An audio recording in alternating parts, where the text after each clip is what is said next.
Hello everyone, welcome to my channel. I am Lakshmi और हम start करते हैं आज लेक्चर नंबर 3 से। हमने 2 लेक्चर कवर कर लिए हेरिडिटी एंड इवोल्यूशन के। हमने काफ़ी कुछ पढ़ लिया उसमें। सबसे पहले हमारा इंट्रोडक्शन लेक्चर था। कल हमने मेंडल के कुछ एक्सपेरिमेंट्स देखे थे, देखा था मोनोहाइब्रिड क्रॉस क्या होता है एंड डाईहाइब्रिड क्रॉस क्या होता है। और आज हम पढ़ेंगे सेक्स डिटर्मिनेशन के बारे में। तो ये काफ़ी थ्योरी बेस्ड है, तो इसलिए हमने लिख लिया है और इसको समझते हैं। काफी इजी है ये समझने में, आपको एक ही बारी में समझ में आ जाएगा। तो हम स्टार्ट करते हैं सेक्स डिटर्मिनेशन। सेक्स डिटर्मिनेशन का मतलब है, देखो डिटर्मिनेशन मतलब होता है पता लगाना, और सेक्स मतलब मेल या फीमेल। ठीक है, तो हमें ये पता करना है कि जो बेबी चाइल्ड है या फिर कोई भी है उसका सेक्स पता करना है, तो वो कैसे पता करेंगे। ठीक है, तो उसका फर्स्ट पॉइंट होता है the process of determining the sex. मतलब process of determining the sex जो प्रोसेस होता है of an individual based on the composition of genetic material। वो डिपेंड करता है जेनेटिक मटेरियल पर। जेनेटिक मटेरियल क्या होता है? जेनेटिक मटेरियल डीएनए होता है। डीएनए जेनेटिक मटेरियल डिपेंड करता है कि वो फादर में से कितना परसेंट, मदर में से कितना आया है। Is called sex determination. ठीक है, तो ये सिंपल सेक्स डिटर्मिनेशन। अगर आपसे बोल दे डिफाइन सेक्स डिटर्मिनेशन, तो ये डेफिनेशन लिखनी है। 2 नंबर का क्वेश्चन आ सकता है। सेकंड हम देखते हैं, सेकंड पॉइंट में बोल रहा है डिफरेंट एनिमल्स के अंदर sex of एम्ब्रो is determined by different factors. अलग अलग एनिमल्स के अंदर अलग अलग फैक्टर्स होते हैं जिनसे हमें पता चलता है कि मतलब उनका सेक्स क्या है, वो मेल है या फीमेल है। ठीक है, जैसे कि ह्यूमंस में तो गर्ल में XX क्रोमोसोम होते हैं एंड बॉय में XY क्रोमोसोम होते हैं। ऐसे एनिमल्स में अलग अलग फैक्टर्स होते हैं जो डिपेंड करते हैं। थर्ड पॉइंट में बोल रहा है in humans sex determination happens on the basis of presence और एब्सेंस ऑफ वाई क्रोमोसोम। कि ह्यूमंस के अंदर हम कैसे डिटरमाइन करते हैं, वो डिपेंड करता है वाई क्रोमोसोम पे। अब वाई क्रोमोसोम पे डिपेंड क्यों करता है? एक बात देखो, पहले हम अगला पॉइंट देखते हैं कि XX is female and XY is mail. समझने वाली बात यहाँ पर ये है कि XX फीमेल है, ठीक है, और XY मेल है। अब जो X क्रोमोसोम है वो तो दोनों के अंदर है, और फीमेल के अंदर तो सिर्फ X क्रोमोसोम है, लेकिन Y क्रोमोसोम सिर्फ मेल के अंदर होता है। तो इसलिए Y क्रोमोसोम डिपेंड करता है। अब ये Y क्रोमोसोम किसके साथ फ्यूज करे या फिर ये X किसके साथ फ्यूज करे, ये डिपेंड करता है कि मेल है या फीमेल जो चाइल्ड है। अगर इतनी बात समझ में, फिर आगे बोल रहा है an ovum contain always X chromosome. अब ओवम के अंदर हमेशा ही X क्रोमोसोम होता है। क्यों? क्योंकि फीमेल, अभी अभी हमने पढ़ा कि XX क्रोमोसोम ही फीमेल होती है। तो एन ओवम मतलब फीमेल एग को ही ओवम कहते हैं, तो इसलिए X क्रोमोसोम हमेशा कंटेन करता है वो। 6th पॉइंट में बोल रहा है an ovum upon fusion with Y containing sperm. अगर एक ओवम फ्यूजन करे Y कंटेनिंग स्पर्म के साथ, तो वो give rise to the male child. अगर Y के साथ फ्यूज करेगा, X अगर Y के साथ फ्यूज करेगा तो क्या बनेगा? मेल। ठीक है, वहीं पे बोल रहा है fusion with X containing sperm. अगर ऐसे स्पर्म के साथ फ्यूज करे जिसमें X क्रोमोसोम हो, तो X तो था फीमेल से, और ऐसे स्पर्म के साथ किया जो X क्रोमोसोम था, तो बनेगी फीमेल। इतनी बात आपको समझ में आ गई होगी। ठीक है, देख लेते हैं सेक्स डिटर्मिनेशन की डेफिनेशन दे रखी है। उसके बाद में यहाँ पे बता रखा है कि एनिमल्स में अलग फैक्टर्स डिपेंड करते हैं एंड ह्यूमंस में वाई क्रोमोसोम होता है, वो डिपेंड करता है एब्सेंस और प्रेजेंस है या नहीं है। उसके बाद में XX female and XY is male, और ओवम हमेशा X क्रोमोसोम कंटेन करता है, और ovum upon fusion with Y chromosome ये हमेशा मेल बनाएगा, और X के साथ अगर फ्यूज करेगा तो फीमेल बनाएगा। और हम स्टार्ट करते हैं अपना नेक्स्ट टॉपिक जो है स्पीशिएशन। अभी तक हमारे चैप्टर का नाम था हेरिडिटी एंड इवोल्यूशन। तो हेरिडिटी पार्ट कंप्लीट हो गया और अब हम बढ़ते हैं इवोल्यूशन की तरफ। तो देखते हैं क्या है। सबसे पहले स्पीशिएशन की बात कर लेते हैं कि स्पीशिएशन क्या होता है। तो speciation is the process of formation of new species. ठीक है, तो एक ऐसा प्रोसेस जिससे कि हम नई स्पीसीज को बना सकते हैं फ्रॉम एग्जिस्टिंग वंस। जैसे कि होता है ना, सेल्स जो होते हैं वो पहले वाले सेल से ही बनते हैं, मतलब उनका डिवीजन होने के बाद में, और जब डिवीजन होता जाता है तो सेल बनते जाते हैं। उसी तरीके से एक पुरानी स्पीसीज से, मतलब जो स्पीसीज इस अर्थ पे एग्जिस्ट करती है, उसी स्पीसीज से एक और नई स्पीसीज का बनना स्पीशिएशन कहलाता है। ठीक है, तो it is the process of formation of new species. ये एक ऐसा फॉर्मेशन, ये एक प्रोसेस है जिसमें न्यू स्पीसीज का फॉर्मेशन होता है फ्रॉम एग्जिस्टिंग वंस, जो पहले से एग्जिस्ट करती हैं उनसे, ड्यू टू सेवरल इवोल्यूशन। क्यों होता है? क्योंकि उनमें इवोल्यूशन हो जाता है। जैसे मैं आपको बताती हूँ कि मान लो यहाँ पर एक बैक्टीरिया था, ठीक है, अब काफी टाइम बाद इसका जो इसके वो थे ऑफस्प्रिंग, उनमें इवोल्यूशन हो गया, ठीक है, और वो ऐसा शेप के बन गए। तो ये पहले से स्पीसीज एग्जिस्ट करती थी और इसी स्पीसीज से एक नई तरीके की स्पीसीज बन गई, तो उसको बोलेंगे स्पीसीएशन, ठीक है। The process of formation of new species, process नई स्पीसीज को बनाने का फ्रॉम एग्जिस्टिंग वंस, पहले से ही जो एग्जिस्ट करती है उन्हीं में से, ड्यू टू किसकी वजह से, सेवरल इवोल्यूशन, इवोल्यूशन की वजह से स्पीसीएशन होता है। ये बात समझ में आ गया आपको। अब हम बात कर लेते हैं जीन फ्लो की। तो जीन फ्लो क्या होता है? जीन फ्लो सिंपल सी बात है, जीन मतलब सभी को पता है आपको, डीएनए जीन, ठीक है, एंड फ्लो मतलब फ्लो कोई भी चीज इधर से उधर जाना, यानी फ्लो हो रही है। तो gene flow is the transfer of gene. सबसे पहली बात क्या कि gene flow is transfer of gene है। जब जीन फ्लो की ही बात हो रही है तो ट्रांसफर किसका होगा? जीन का होगा, from one population to next. यहाँ पे पॉपुलेशन का मतलब जनसंख्या नहीं है, यहाँ पे पॉपुलेशन इज जनरेशन, मतलब gene flow is the transfer of gene. Gene flow क्या है? ट्रांसफर ऑफ जीन है from one population to next, एक पॉपुलेशन से दूसरी पॉपुलेशन की तरफ जीन का फ्लो होना, ठीक है। अब बात कर लेते हैं पॉपुलेशन क्या होती है। मैंने सोचा पॉपुलेशन भी लिख ही देते हैं, बच्चे कंफ्यूज हो जाते हैं पॉपुलेशन क्या है। तो पॉपुलेशन इज अ कम्युनिटी और अ ग्रुप, मतलब पॉपुलेशन हम किसी भी ग्रुप को कह सकते हैं, लिविंग ऑर्गेनिज्म का कोई भी ग्रुप, मतलब कि प्लांट हो, चाहे एनिमल्स हो, चाहे ह्यूमन बींग्स हो, उन सबका ग्रुप ही पॉपुलेशन होता है।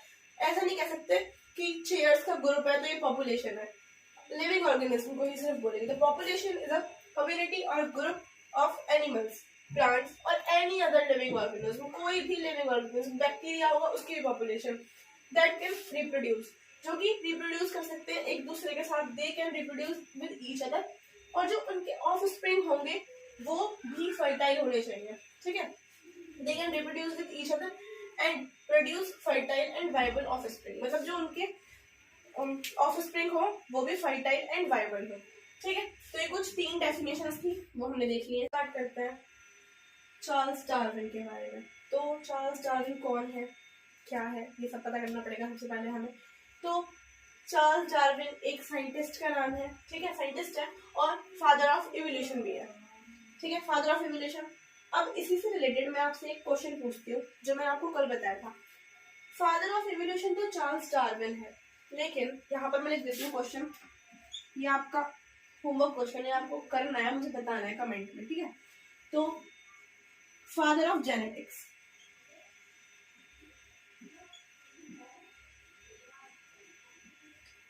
फादर ऑफ जेनेटिक्स मैंने आपको कल बताया था, वो आपको बताना है। और ये फादर ऑफ इवोल्यूशन है। फादर ऑफ इवोल्यूशन हम किसी को कब बोल देते हैं फादर ऑफ जेनेटिक्स? जब उसने उसकी पूरी खोज की होती है अच्छे से। तो इसका मतलब ये हुआ कि चार्ल्स डार्विन ने इवोल्यूशन के बारे में बहुत सारी खोज की थी, बहुत सारी चीजें पता की थी। तो ये थे कौन? वॉज एन इंग्लिश बायोलॉजिस्ट, ये एक इंग्लिश बायोलॉजिस्ट थे, ठीक है। इन 1859 में ही पब्लिश अ बुक, इन्होंने एक बुक पब्लिश की अपनी, कॉल्ड ओरिजिन ऑफ स्पीसीज। कौन सी बुक? इन्होंने बुक अपलोड की, सॉरी, इन्होंने पब्लिश की ओरिजिन ऑफ स्पीसीज।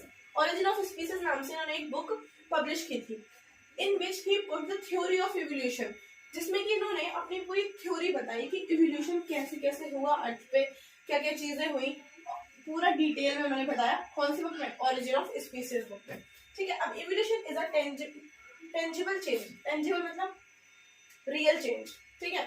तो इवोल्यूशन क्या है? एक सच, मतलब सच में एक चेंज हुआ है, मतलब जो ह्यूमन बीइंग है अभी के टाइम के, वो सच में पहले एप थे, एप से मंकी बने और फिर मंकी से ह्यूमंस बने। तो ये एक रियल चेंज है ओवर सेवरल जनरेशंस, बहुत जनरेशन के बाद, हजारों लाखों सालों के बाद थोड़ा थोड़ा वेरिएशन होता है, उसके बाद में कुछ तब जाके वेरिएशन आता है, इवोल्यूशन होता है।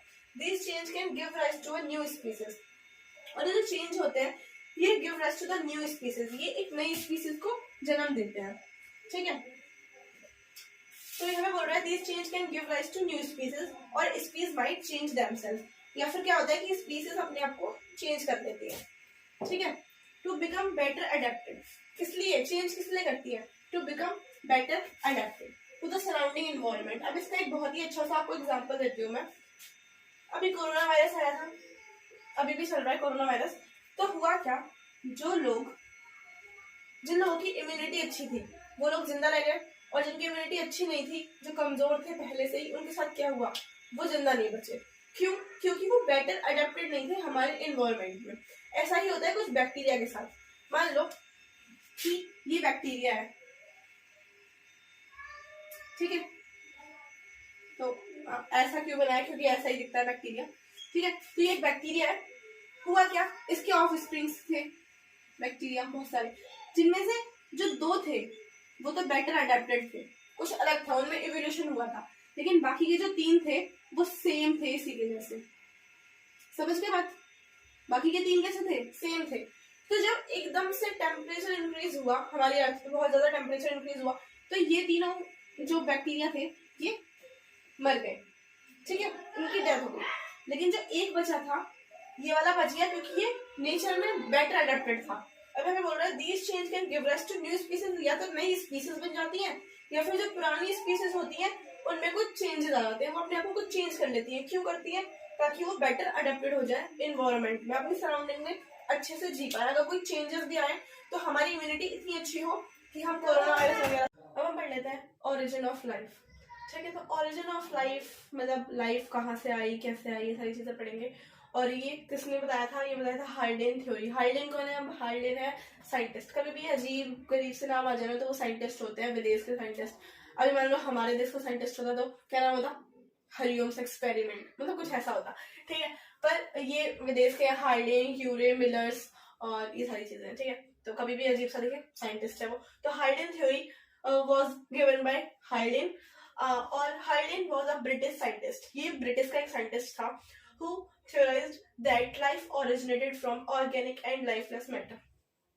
तो हार्डेन ने एक बहुत ही समझदारी वाली बात कही और बहुत ही सही बात कही। उसने ये कहा कि हमारी जो लाइफ है वो कहाँ से आई है? वो आई है ऑर्गेनिक एंड लाइफलेस मैटर से। अब जो बाकी साइंटिस्ट थे ना, उन्हें बात बिल्कुल अच्छी नहीं लगी। उन्हें लगा कि ये क्या बोल रहा है, मतलब हम में लाइफ है पर हम जो बने हैं वो बिना लाइफ के मैटर से बने, ऐसा कैसे हो सकता है? तो इसी बात पे 2 साइंटिस्ट जो थे इस बात को प्रूव करने में लग गए। इस बंदे ने कह के छोड़ दिया, जैसे वो ज्ञानी वगैरह नहीं होते, कह के छोड़ देते हैं। उसके बाद में अब 2 साइंटिस्ट और आए। His theory was proved to be correct by Urey and Miller. ये दोनों भी साइंटिस्ट हैं, यूरे एंड मिलर। इन दोनों ने मिलकर इस थ्योरी को सही प्रूव कर दिया। अब ये आप 12th क्लास में पढ़ोगे, ठीक है, कि कैसे कैसे क्या क्या किया था उन्होंने। CO2 लिया था एंड नाइट्रोजन, बहुत सारी गैसेस ली थी और कुछ ऐसा एक्सपेरिमेंट किया था। काफी इंटरेस्टिंग है, पर वो आप 12th क्लास में पढ़ोगे, ठीक है। तो वो यूरे एंड मिलर ने मिलके इसको करेक्ट प्रूव कर दिया था।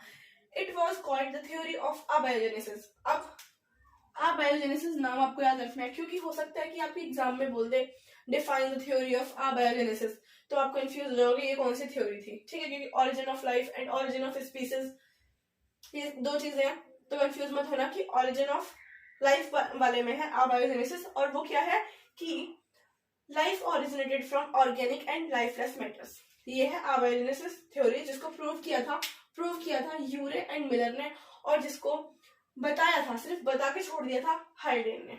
Okay, evidences. इवोल्यूशनरी एविडेंसेस से क्या पता चल रहा है? एविडेंस मतलब होता है किसी भी चीज के सबूत होना, है ना, सबूत। और इवोल्यूशनरी मतलब इवोल्यूशन जब हुआ उस चीज के क्या सबूत है, तो वो फॉसिल्स होते हैं। फॉसिल्स क्या होते हैं? कुछ इम्पोर्टेंट एविडेंस होते हैं कि इवोल्यूशन कैसे कैसे हुआ, फॉसिल्स होते हैं, ठीक है। तो देख लेते हैं, there are plenty of pieces of evidence, कुछ छोटे मोटे टुकड़े सबूत के तौर पे, to support the theory of evolution.